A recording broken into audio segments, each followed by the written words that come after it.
All right, let's dive into this NLP thing, neuro-linguistic programming, you know? It's like sometimes communication just clicks and other times it's like we're speaking different languages. Yeah. And you guys sent in this awesome book, Frogs into Princes Oh, yeah. by Bandler and Grinder. It's from like 79. It's old school. Yeah, But, you know, like a vintage map, right? I can still lead us to some treasure. for sure. Frogs into Princes is a classic for a reason. It really lays the groundwork, for NLP and how to actually use it. And one of the things that caught my eye, and it's a little unnerving, is this idea of eye accessing cues. The book claims you can tell what someone's thinking by watching their eyes, which is like, whoa, hold on a second. Right, right. Not straight up mind reading, but like subtle hints. Like they say if someone's looking up and to the right, they're probably picturing something.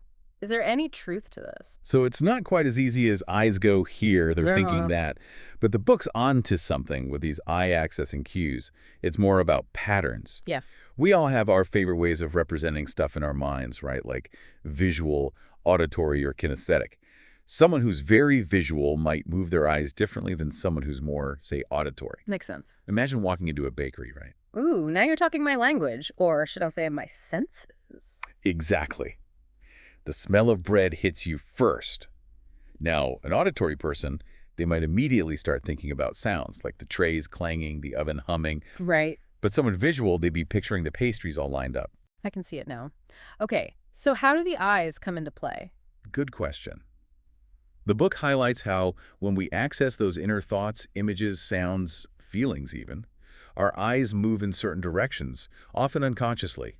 So for someone right-handed up and to the left, that might mean they're accessing a visual memory. Let me guess. Me picturing that unicorn I still haven't gotten for Christmas, that's up and to the left. You got it. Now, if you shift your gaze sideways to the left, that could be auditory information. Like, what if I asked you to remember your favorite song? Okay, so not foolproof mind reading, but picking up on these patterns. Makes you wonder what we miss in our day-to-day, not noticing that. And speaking of patterns, the book dives into mental strategies. It basically says we have these internal processes for everything spelling a word, even making a big decision. Totally. Hmm. And we're often unaware of them, these strategies. We don't think, okay, to spell, I'll visualize, then sound it out. It just happens. But Frogs into Princes suggests that by noticing these strategies, we can optimize them, like streamline a process, make it more efficient. Instead of struggling, it's like we can hack our brains to learn or decide more smoothly. Love it. And the book uses the example of a husband dealing with jealousy to show how these internal strategies affect our emotions and actions, right? Yeah, and it wasn't just a general feeling of jealousy. This guy, he had a sequence in his head. He'd visualize his wife with someone else, then feel that turmoil, and then this inner voice would berate him for feeling that way. Wow, so those unconscious patterns drive our behavior. But what can we do with that knowledge? Thankfully, Frogs into Princes has some answers, NLP techniques. Exactly. And one of the most famous is anchoring. There's a great case study about a woman named Linda in the book. Okay, let's unravel this anchoring thing. I'm ready to unlock this NLP power. Yeah. So, Linda's story, this is where anchoring really gets down to brass tacks, yeah? Like, Frogs into Princes is giving us a peek behind the curtain of how our emotions work. Totally. See, Linda had this negative experience that kept bringing back bad feelings, like an emotional hot button stuck on replay. Ugh. Yeah, we've all been there. Like, one whiff of a certain smell, bam, back to that awkward middle school dance. Exactly. It's universal, and that's why anchoring is so powerful. With Linda, they helped her create an anchor for a really good feeling, like confident, capable, by having her remember a time she felt that way super vividly. So picking a touch, a sound, even a mental picture to bring back that positive state on demand. Yeah.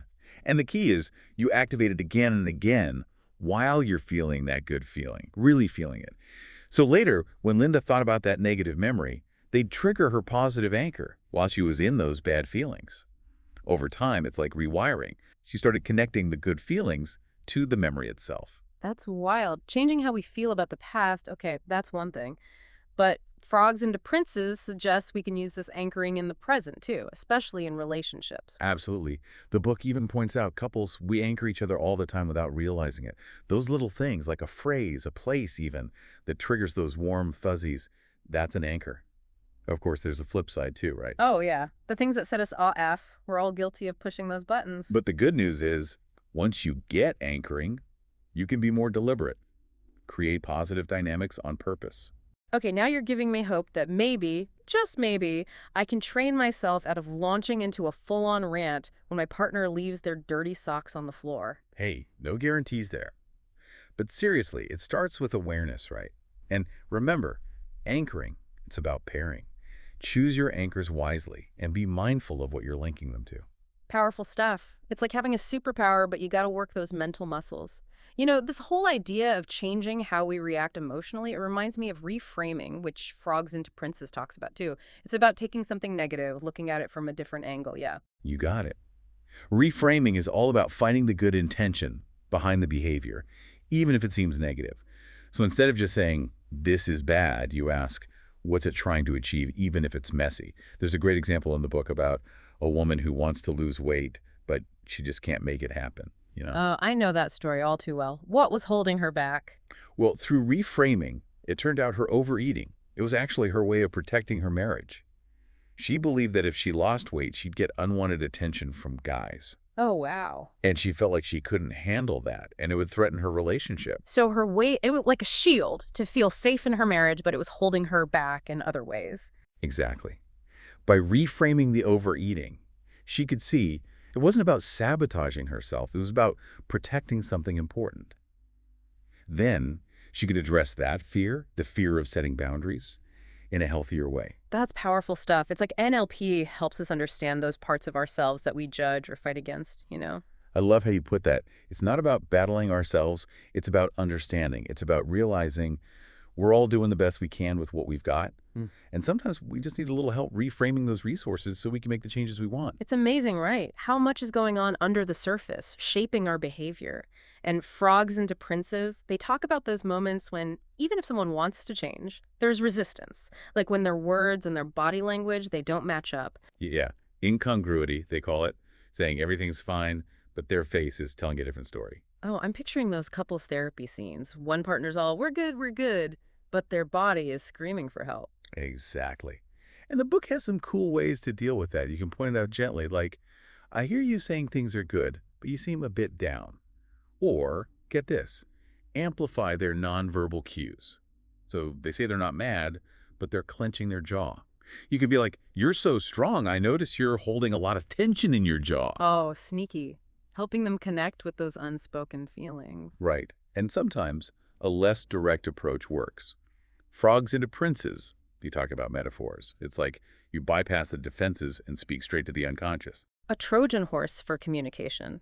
Instead of confronting head-on, tell a story about someone with a similar struggle. Let them find their own meaning in it. Exactly. Metaphors, they leave room for that personal interpretation. And speaking of the unconscious, the book really emphasizes that real change. It's deeper than just talking about problems. They call it working content-free, meaning you focus on the process, not so much the specifics of the problem itself. So instead of making a client rehash their whole relationship drama, a therapist using NLP, they might focus on the patterns, the strategies behind the behavior. Right. They might even have the client pick a code word, a symbol for the issue, so it stays private. Then they can work on changing the how, not getting stuck in the what. Fascinating. NLP has this unique angle on change, doesn't it? Not digging up the past, but tapping into our own WN resources, learning to steer our minds toward the experiences we want. It's empowering, right? Frogs into Princes. It reminds us we're not stuck. Change is possible. And we've got more potential inside us than we realize. Absolutely. And wrapping up this deep dive, the book's ending story really got to me. This guy learns to live life to the fullest, but he's always aware of his own mortality. Makes you think, how would that perspective, knowing our time is limited, how would that change our everyday choices? That's a powerful question to sit with. It really is. And on that note, listeners, we encourage you, ponder that question. Keep exploring NLP, this amazing world of how our minds work. Discover the transformative power it holds. Huge thanks to our NLP expert for walking us through the wisdom of Frogs into Princes.